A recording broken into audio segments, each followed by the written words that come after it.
आणि हे operation tiger नाहीये तर ऑपरेशन गिधड आहे। काँग्रेस नेते नाना पटोले यांनी शिवसेनेवर अशा आशयाची टीका केली आहे। पंतप्रधान मोदी लोकशाही संपवण्याचा प्रयत्न करत असल्याचं सुद्धा नाना पटोले यांनी म्हटलेलं आहे।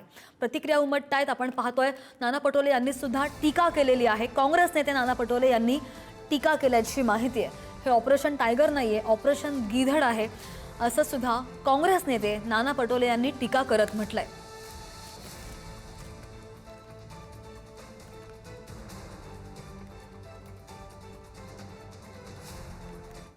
ऑपरेशन टायगर नाही, ऑपरेशन गिधड आहे। आणि ऑपरेशन गिधड असल्यामुळे, कारण की गिधड याच्यासाठी मी म्हणतो आहे की अख्खी लोकशाहीमध्ये जी लोक निवडून येतात ते त्या विचारांनी येतात, त्या लोक त्या विचाराला मत मारतात आणि विचाराला मत मारत असताना त्याला मोदी आणि त्यांचं अलायन्स ज्या पद्धतीनं हे सगळे डेमोक्रेसीच कोलॅप्स करायला निघालेली आहे, लोकशाही संपायला निघालेली आहे, त्यामुळे